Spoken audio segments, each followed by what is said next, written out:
Syekh Abdul Aziz Ar-Rayis, fa amthalu haula adkhalu 'ala al-islami bid'an wa zandaqatan wa ilhadan bismil Islam wa hum atibba. Dan banyak contohnya seperti Ibnu Sina ini, di mana mereka ini memasukkan bid'ah-bid'ah, penyimpangan-penyimpangan ke dalam Islam. Padahal mereka bukan ulama. Ya, mereka bukan seorang yang pantas berbicara tentang agama.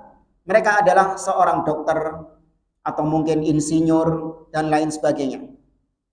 Farahimallahu ra'an arafa qadra nafsihi walam yatakallam fi ghairi fannihi. Maka semoga Allah merahmati seseorang yang mengetahui kadar dirinya. Dia tidak berbicara selain dari bidang yang dia kuasai. Nah, ini bagus ya kalau ada orang-orang yang dia tahu kadar dirinya. Saya adalah seorang dokter, maka saya hanya berbicara tentang kedokteran saja. Saya tidak berbicara di bidang-bidang lain yang saya tidak punya ilmu tentangnya. Kalau ditanya tentang masalah teknologi, saya nggak tahu. Kalau ditanya tentang masalah apa misalnya arsitek, saya nggak tahu. Saya bidangnya adalah kesehatan, saya dokter. Maka didoakan sama beliau, semoga Allah merahmati orang-orang seperti ini yang tidak berbicara kecuali bidangnya. Faman takallama fi ghairi fannihi ata bil ajaib. Karena barang siapa yang berbicara di luar bidang keahliannya dia, maka pasti dia akan mendatangkan keajaiban-keajaiban, akan mendatangkan keanehan-keanehan. Ngawur. Dokter berbicara tentang agama. Nah, kalau di negeri kita budayawan berbicara tentang agama. Ya, banyak penyimpangan-penyimpangannya. Ya, sufinya iya, Jahmiyah juga iya, menolak sifat-sifat Allah Subhanahu wa taala. Akidahnya juga Mu'tazilah. Yang terakhir juga penganut Khawarij ternyata, mengatakan penguasa sebagai Firaun. Ya, ini jadinya kalau orang yang bukan bidangnya namun berbicara dalam masalah agama. Dan di negeri kita laris seperti itu. Yang dilihat apa ya, gelarnya, yang dilihat viralnya, ini viral ini. Ya, tidak dilihat kapasitas keilmuannya, tidak dilihat bagaimana akidahnya, manhajnya, dari siapa dia mengambil agama ini, nggak dilihat. Yang penting retorikanya bagus, artis, sering muncul di TV, terkenal, dan lain sebagainya. Ya, maka barang siapa yang berbicara bukan bidangnya, dia akan mendatangkan keanehan. Walau anna tabib lazima takhassusuhu lakana khairan lahu walin nasi lakana yukhti ba'dhum wa yadhun anna makanatahu 'indan nas tazughu lahu ay yatakallama fi ahkami syari'ah bi ghairi ilmin wala wahyin. Seandainya seorang tabib, seorang dokter, dia itu hanya mengkhususkan berbicara sesuai dengan kapasitas bidangnya, maka itu baik. Dan jangan sebagian manusia itu, mereka ini yang terkadang mengangkat tokoh-tokoh dari budayawan tadi, dari artis tadi. Sebagian orang itu yang mengangkat adalah kaum muslimin sendiri. Maka jangan mentokohkan orang-orang yang memang dia nggak punya kapasitas keilmuan, atau bahkan dia memang bukan seorang ahlul ilm. Ada artis baru tobat. Ya sudah, biarkan dia belajar. Biarkan sama antum belajar di sini, sama-sama menuntut ilmu. Jangan kemudian karena dia ini mantan artis, mantan penyanyi, mantan rocker, kemudian dinaikkan derajatnya, diangkat statusnya, dikasih panggung. Iya. Pertama cuman diajak sebagai host. Apa itu? Pembawa acara. Ya, dia nggak berbicara tentang agama. Yang ngomong ustadznya, dia cuma pembawa acara saja. Tapi seiring dengan berjalannya waktu, lama-kelamaan dia yang berbicara tentang agama. Dan banyak kejadian yang kayak gitu. Alimahu man alima dzalik wa jahilahu man jahilah. Yang tahu ya tahu, yang nggak tahu ya nggak usah cari tahu. Ya, ada orang-orang seperti ini. Maka kesalahan terkadang dari sebagian jamaah sendiri. Yang suka heboh dengan hal-hal viral. Diangkat statusnya itu tadi. Ya, maka kata beliau, jangan. Seorang harus bisa memposisikan orang lain di mana tempatnya. Maka jangan boleh ada orang yang berbicara tentang ilmu syar'i tanpa ilmu, tanpa wahyu dari Allah Subhanahu wa taala. Oke, maka kita masih belajar perkara yang pertama ya. Al-ilmu, al-amal, ad-da'wah, as-sabr. Ya, kita masih belajar yang al-ilmu. Insyaallah pada pertemuan yang akan datang kita lanjut ke al-amal, yaitu mengamalkan ilmu tersebut. Wallahu a'lam bishawab. Mungkin ada sisa waktu. Kalau ada yang mau ditanyakan, tafadhol. Ya.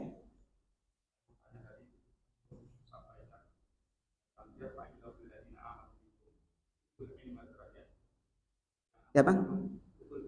Wa yarfa'illah.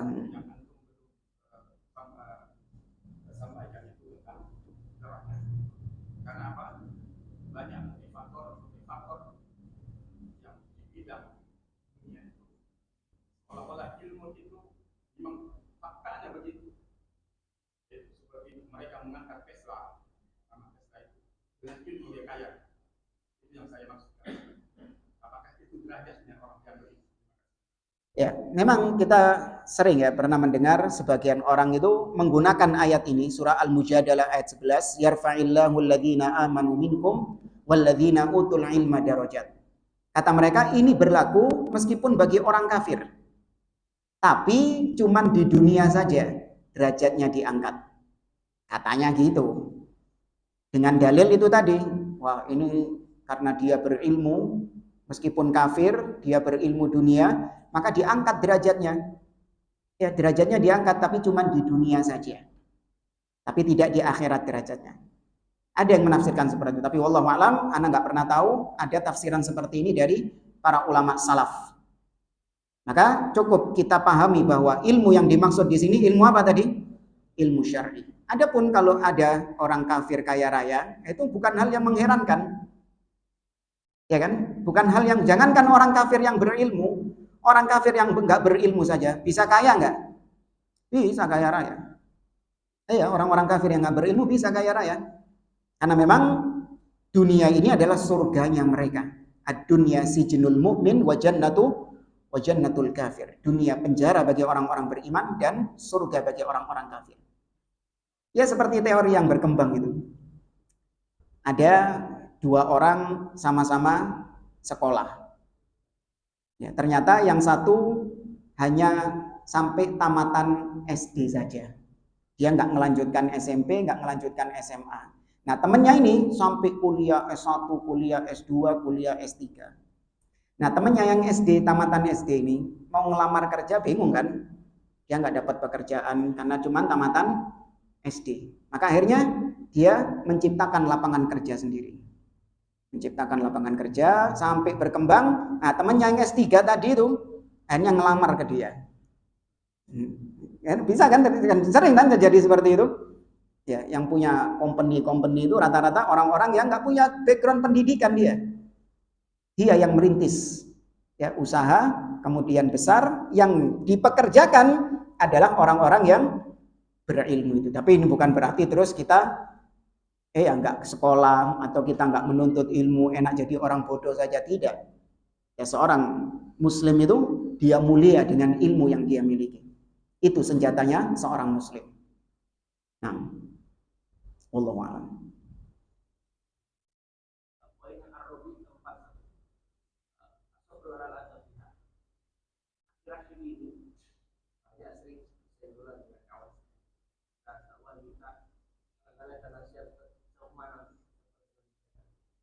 Ya, as-sabr memang dibutuhkan ketika seorang berdakwah di jalan Allah Subhanahu wa taala. Ketika kita berdakwah, yakini bahwa gak mungkin kalau kita memang menyampaikan kebenaran, gak mungkin jalan kita mulus. Pasti ada onak dan duri, itu pasti. Ini sebuah sunnatullah. Ya, sebuah sunnatullah, hukum sebab akibat ya. Ini menjadi hukum yang pasti. Saya nggak mengatakan ini bisa jadi iya tidak, tapi hukum yang pasti. Sebagaimana Anda ketika nggak lapar, sebagaimana Anda ketika nggak makan, maka pasti lapar. Ya, maka demikian juga kalau Anda mengajak orang lain kepada al-haq, yang penting yang diajak ini adalah kebenaran, mengajak kepada kebenaran, mengajak kepada tauhid, melarang mereka dari kesyirikan, mengajak kepada sunnah, ya, tidak menyembunyikan kebenaran. Yang hak dikatakan hak, yang batil dikatakan batil, maka pasti ada onak dan duri. Ya, namun perlu diyakini bahwa rintangan-rintangan yang kita hadapi sekarang itu gak ada apa-apanya dengan apa yang dulu dialami oleh Nabi dan para sahabat-sahabatnya. Gak ada apa-apanya jemaah. Apa sih yang kita dapatkan ini? Paling cibiran, diboikot, diberhentiin kajiannya, di demo, mentok-mentok di penjara, nas'alullah al-afiyah. Ya. Tapi pernah nggak ada yang mengalami sebagaimana yang dialami oleh para sahabat dong? Seperti Bilal bin Rabah. Ada yang pernah mengalami seperti Bilal? Ada yang pernah mengalami seperti Khabbab ibnul Arat? Gimana Khabbab ibnul Arat? Dipanggang dengan bara api yang panas. Tidaklah membuat apinya mati kecuali itu dari tetesan-tetesan lemak yang keluar dari punggungnya. Mati apinya, wongi urip jemaah. Hidup. Kemudian dia datang kepada Nabi SAW, ya Rasulullah, ala tastansirillaha lana. Wahai Rasulullah, bukankah saatnya kau minta tolong kepada Allah agar Allah menolong kami? Nabi SAW hanya mengatakan, innaman kana qablakum, sesungguhnya umat-umat sebelum kalian, yuhfar, ya, digali lubang untuk mereka, yudha fi ra'sihi, diletakkan, ya, di atas kepalanya, fayuj'alu nisfain, dan dibelah menjadi dua. Ya, disiksa dengan cara dibelah menjadi dua kepalanya. Wa minhum, di antara mereka, yunsyatu bi amsyatil hadid ma duna lahmihi wa 'idhamihi. Ada juga yang disisir dengan sisir dari besi, memisahkan antara daging dengan tulangnya. Ini Khabbab ini nyenyek, apa nyenyek bahasa Indonesia? Bukan ngelupas, belenyek, podo ae melenyek. Nyonyor. Luka bakar, ya wis lah gitulah. Itu dalam kondisi kayak gitu, diceritain gitu sama Nabi. Kayak seakan-akan kalau bahasa kita ya, alah konek ini tuh. Orang-orang beriman di zaman dahulu dibelah kepalanya. Orang-orang di zaman sebelum kalian yang beriman dipisahkan daging sama tulangnya, dikerik. Inti masih dibakar. Bukan di nyunyuk korek, ini dibakar arang ini. Nabi mengatakan demikian. Artinya seorang yang bersabar di jalan Allah sesuai dengan kadar keimanannya. Wajar kalau para sahabat diuji dengan ujian yang berat seperti itu. Karena kadar keimanan mereka tinggi. Nah, justru kita yang diuji dengan ujian-ujian yang ringan, itu harusnya kita bisa bercermin, ternyata keimanan saya ini masih apa? Jauh dibandingkan para sahabat.